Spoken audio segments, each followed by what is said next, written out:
Coca, and I cordially welcome you into my podcast, Neue, Musik, Leben. I have studied classical singing and voice, and I love to sing lots of contemporary and experimental music. And if you would like to know more about me, please look at my website.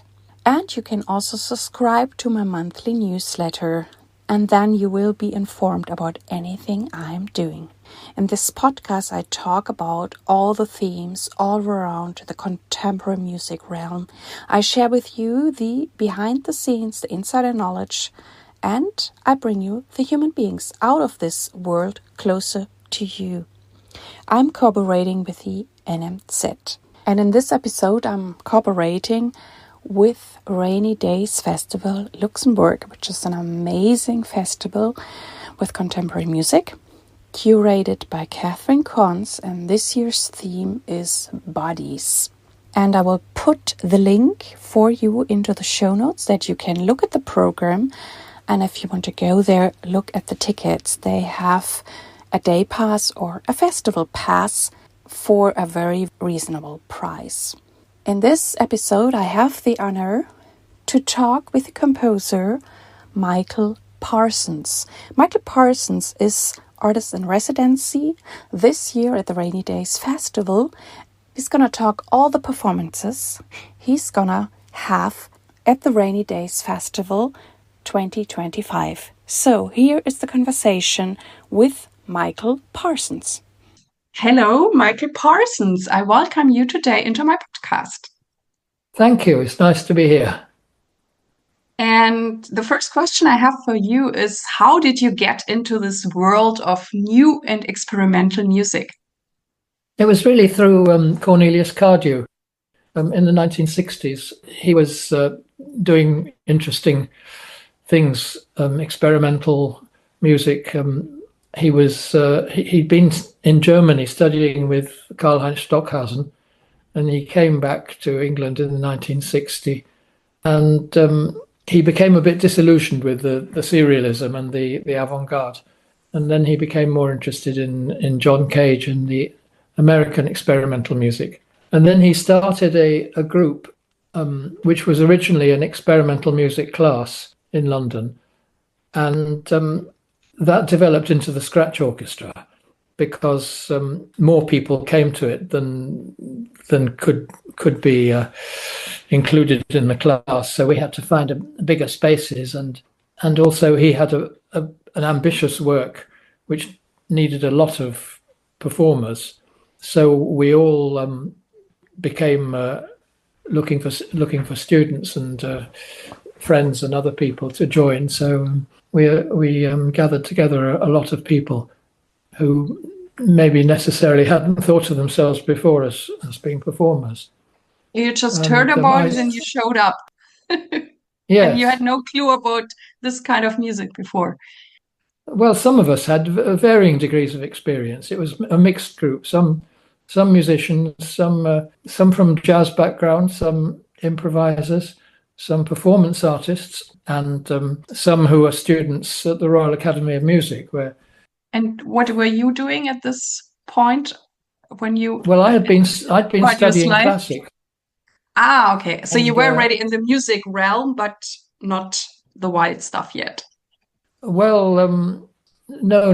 I was studying classical languages originally at Oxford University, and I was a student in Latin and Greek, and I was very interested in languages, and especially the structure of syntax and how language works.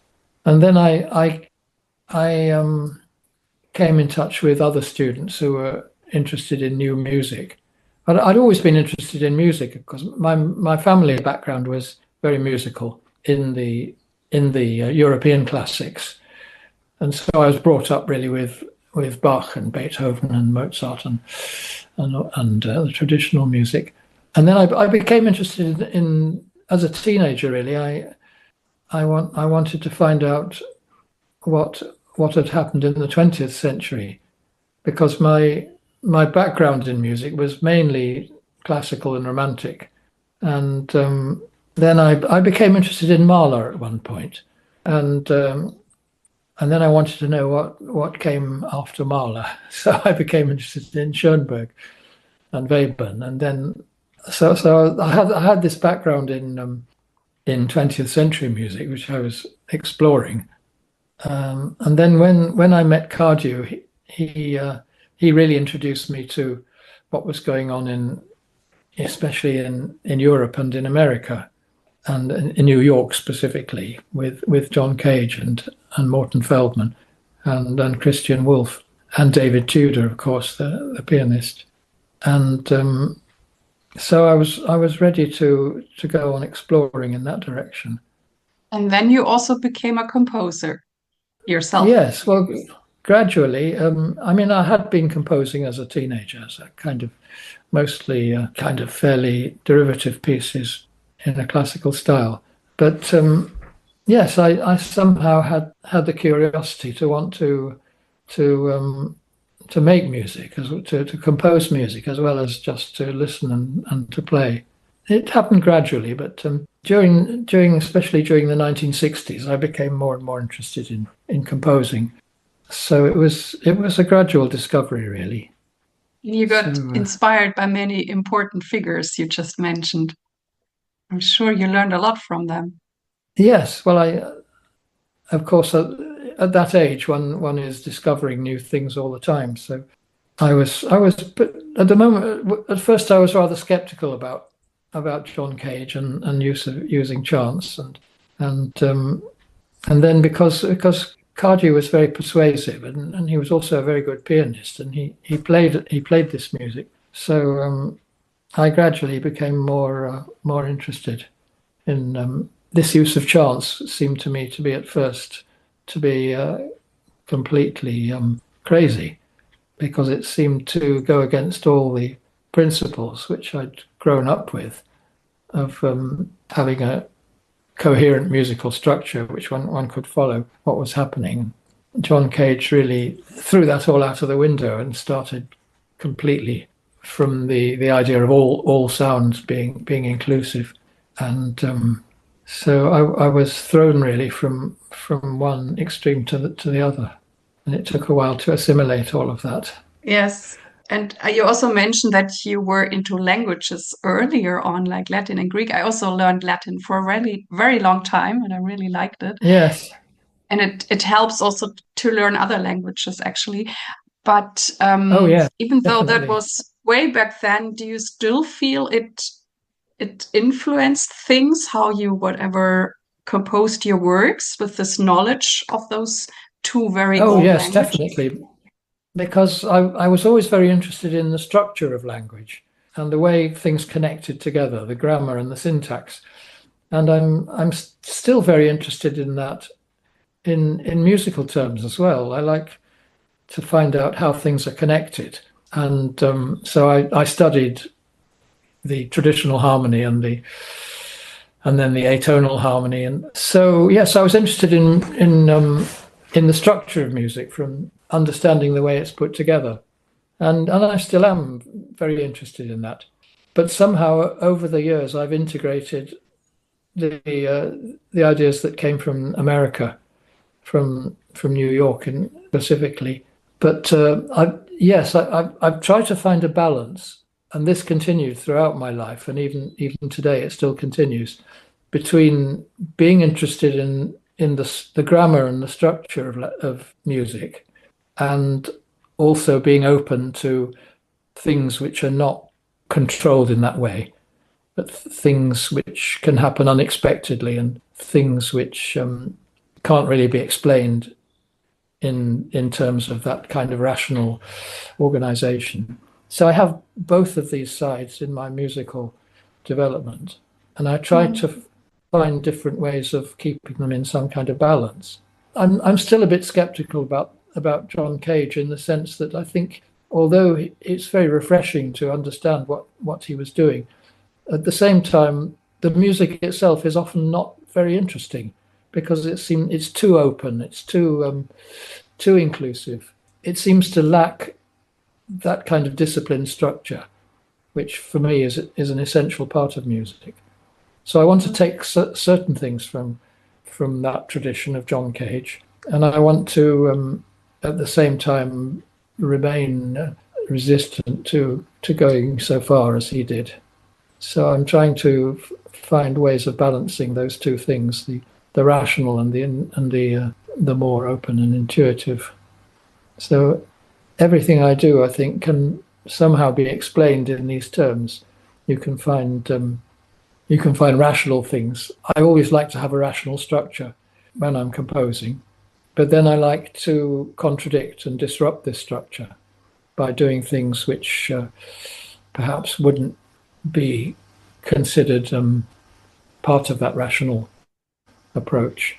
So, for example, in the piano pieces which we're going to play in the Rainy Days Festival with another pianist, as Siwan Rhys is my partner in performing these pieces, and in these they're called time-space pieces, and they're written in a kind of notation which doesn't use any bar lines or any durations. They're written notes spaced out on the page, but without durations. The notes are all completely predetermined and controlled, so that's the rational part of it. But then the chance aspect of it is that the parts are not coordinated, so they're played simultaneously and they interact with each other. The result is something which is both rational and irrational at the same time, if that makes any sense. So yeah, it's really great that you mentioned this, because the reason also why we are talking here is because of Rainy Days festivals in Luxembourg, and my podcast is cooperating with them, and you're also the artist in residence, as I understood, for the whole yes, I year or believe the whole so. festival or something like that. Yes. And you also present different pieces and different qualities and aspects of your composing. And now you already mentioned this piano piece. And what else is gonna, or can we listen from your music, or what would you like to highlight that is gonna be played at Rainy Days this year? Well, there's an orchestral piece which was commissioned by the BBC and was performed in Glasgow last year, I think it was, eventually, because it was delayed by lockdown and all these things, which we couldn't do the original performance when it was originally planned for, I think, 2020 or 21. So it was delayed, and but it was eventually performed in 2024. And Catherine, in particular, asked for that piece to be played again at the festival. So she asked Ilan Volkov to come to Luxembourg and to work with the orchestra there. So that's actually a fully composed piece. That's fully notated. There's no chance element in that at all. So that represents, in a sense, more towards the rational side of my composing. But the piano pieces, on the other hand, include things which could never be exactly repeated, because the timing is very flexible and it happens differently every time. So those represent two aspects of this way of finding a balance, sometimes going towards one end and sometimes going the other. So two opposite extremes represented there, but with the piano pieces and the orchestral piece. Does that make sense? Yes, certainly. Are there any other pieces played by you, or are those the two pieces that are played?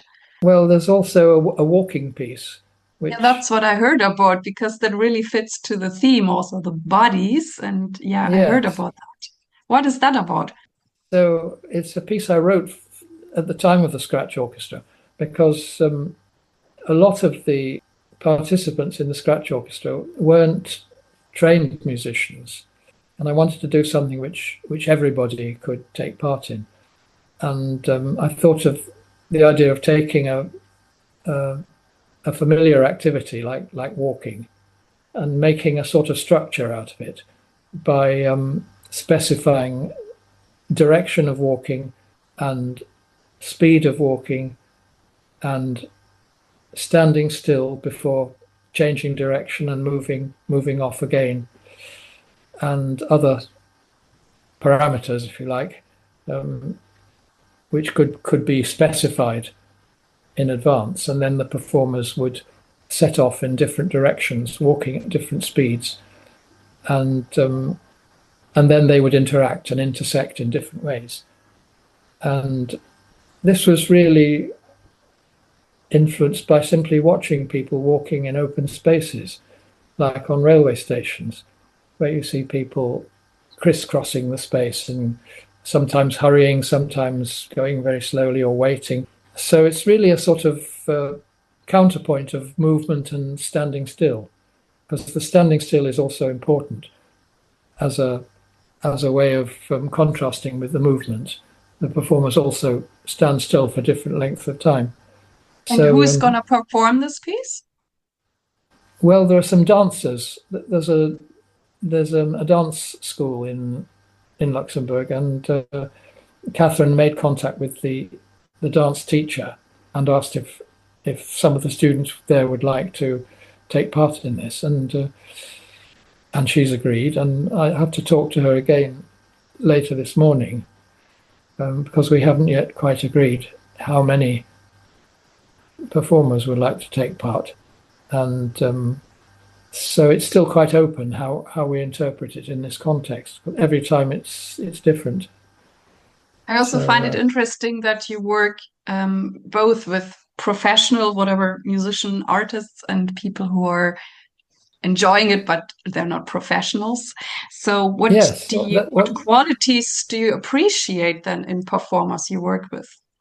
Well, you get different skills and different people with different approaches, and so it's always surprising what they do with a piece. It's not like working with a group of classically trained musicians where you can, of course, there are different nuances of interpretation, but you can be fairly sure that the music is going to be something which is recognizable, which retains a kind of identity through the score.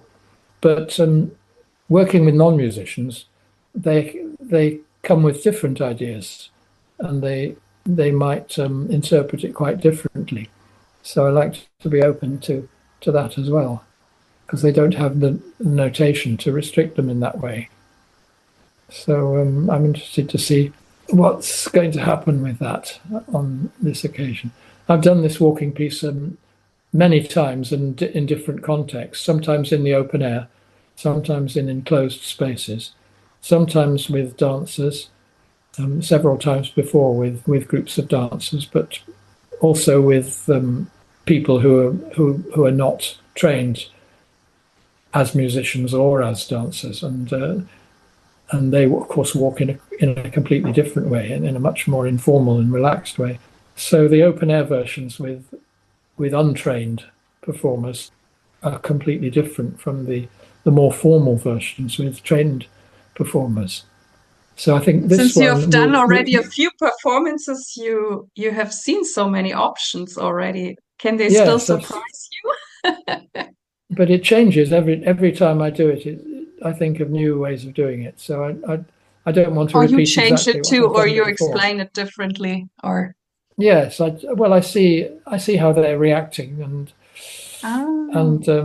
also depending on the size and dimensions of the space is important, because they have to select points of reference in the space for direction of movement and so on. And it's something that can really only be done in a specific situation. And so I'm looking forward to seeing how they respond to this challenge. Great.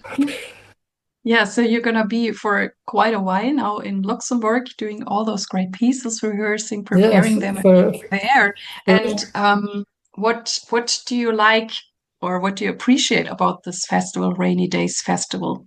It's so inclusive. It seems to include a very wide range of different possibilities and different sorts of activity. And this reminds me of the Scratch Orchestra in some ways, because the Scratch Orchestra was also open to a very wide range of different ideas. I mean, Cornelius Cardew was the the original inspiration, but he didn't try to control everything exactly.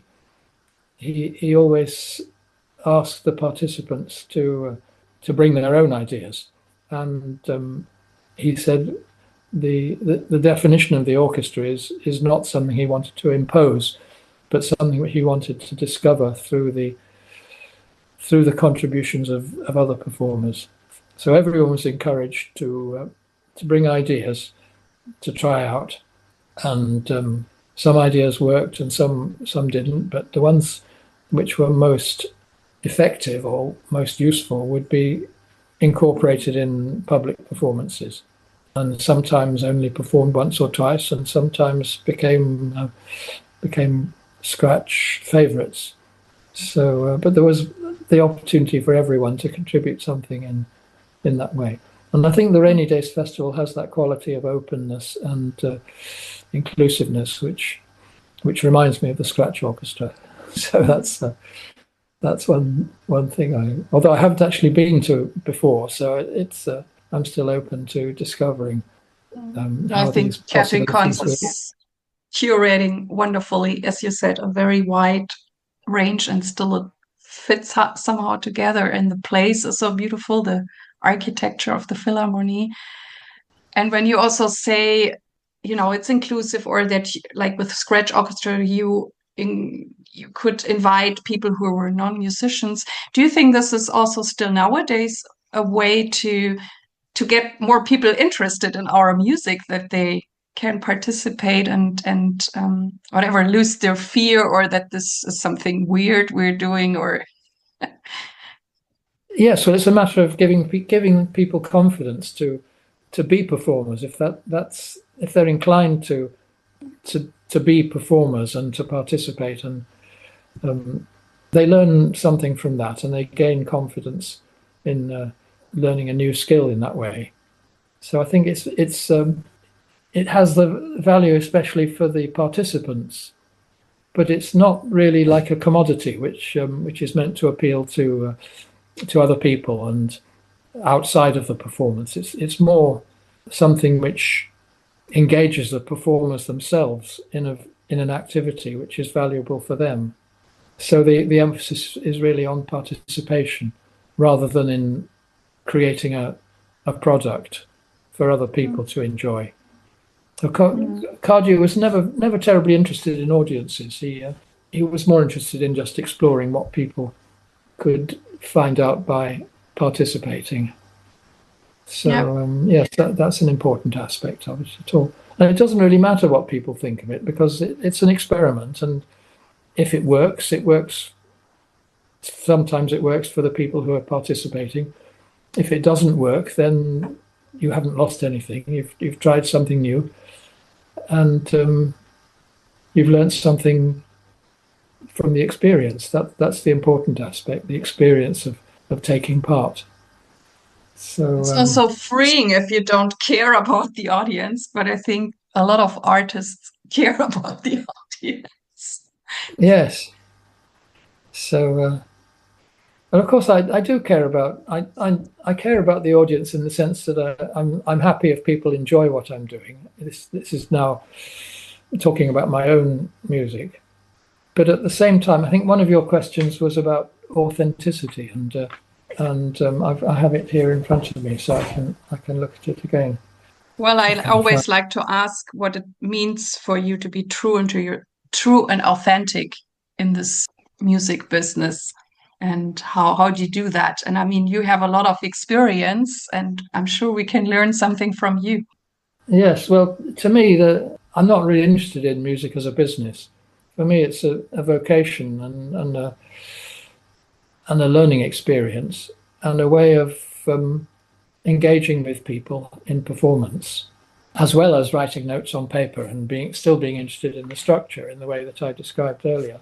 The actual structural connections within the music are still very interesting to me, but it's the way people respond and the way people turn this abstract structure into something that they can do together as performers. And then as listeners, what they understand from it is important. but I'm not really engaged in music as a business. It's something entirely outside of the commercial sphere. So the question of being successful or not doesn't really arise in those terms. And to me, music is a self-sufficient activity, in something which exists in and for itself and for the people involved. It's not something that I think of as a career or as wanting to be successful. And if I'm at all successful, it's, I think, in spite of myself. It's not something I aspire to. And do you have like a musical routine, or do you compose every day or do something musical every day? Well, I recently have been trying to practice the piano every day, because I have to be ready to do this performance next week. So normally I play the piano quite a lot, but not all the time. Sometimes I don't play for a month or two, and then I'm still thinking about music, and maybe I'm writing. I don't have a very rigid routine. I always think, well, I should be working, every morning from 9 o'clock until midday at least. I try to do this, but sometimes ideas just come spontaneously when you're not actually working, and that's also valuable to be open to. So maybe I'm out for a walk and I suddenly think of an idea which I scribble down on a notebook, and then when I come back, I can work out. Do you have like musical rituals, or do you compose at the same time every day, or how do you go about this? Yes, well, I try to be methodical and to do something every day. But I also like to be open to spontaneous things which arise when I'm not working. If I'm out for a walk, for example, or just doing something different, I might have an idea which I want to develop later. So I try to balance working in a disciplined and methodical way with doing other things which don't appear to have anything to do with composing, but which sometimes lead to spontaneous inspirations, which I can then develop when I sit down at my desk or when I'm playing the piano. So both, really. I'm not really very good at maintaining a rigid timetable. I tend to, if I'm working on a piece, I can work all day and maybe every day for a couple of weeks. But of course, as you know, composing it takes up a lot of energy and brain power. And now that I'm getting older, I can't always keep that up for every day. So I have to rest and do different things as well. But those other things that I do are also valuable, because that's when the more spontaneous ideas can arise. Yeah, so, it's interesting also, this balance thing again with structure and being very open. And I think both have their values. And I'm also a walking person. I go out every day, and depending on how much time I have, I have a beautiful forest, and right now we have this autumn colors. And when I don't have that much time, I just go to a park nearby, and I really need this. And especially when I work, I'm very focused and I need to relax again. Yes, well, that's true for me as well. Because London has a lot of beautiful open spaces. You know London? Yes. So, yes. And I'm very lucky to live in a part of North London where there's lots of interesting places to go and nice walks and woodland and places to relax. So I can work in the morning and go out in the afternoon and combine both of these types of activity in the same day, because I don't have to teach. For a long time I was teaching in mainly in art schools and music with people who are engaged in performance and visual art. But now I'm retired from teaching, so I can do what I like, really. So I divide my time between more concentrated kind of work at home and more spontaneous kind of free association and just and sometimes ideas just come I can't explain where they come from, but if you're relaxed in a certain way, you can be receptive to things that happen. So I try not to exclude anything, just wait and see what comes along. Yeah, it's really very great talking to you, and I wish you all the best for all the performances at Rainy Days Festival. And I have one last question for you. Yes. That's the question, also with your huge, vast background. What tip would you like to give young artists? Well, I think the important thing is to know yourself. There's an ancient Greek maxim which is quoted in early Greek philosophy to know yourself and find out what it is that is special about you as a person. And this is something that takes a lifetime to, it's an endless quest really to discover who you are. And I think for young artists and composers, sometimes they may be too certain of what they want to do, but don't get fixed ideas about what you want to do, but allow development to take place and allow for change and evolution of your ideas. I remember once when I was a student at the Royal College of Music, another student said to me, his ambition was in maturity to realize the ideas which he had when he was young. And I thought, well, this sounds like a good idea, but on the other hand, it excludes the idea of changing and developing. So I would say, don't be too sure about what you want to do when you're young, but allow your experience to develop and inform what you're going to do. Always be open to new ideas and don't have a fixed idea about yourself, because there's a lot to discover.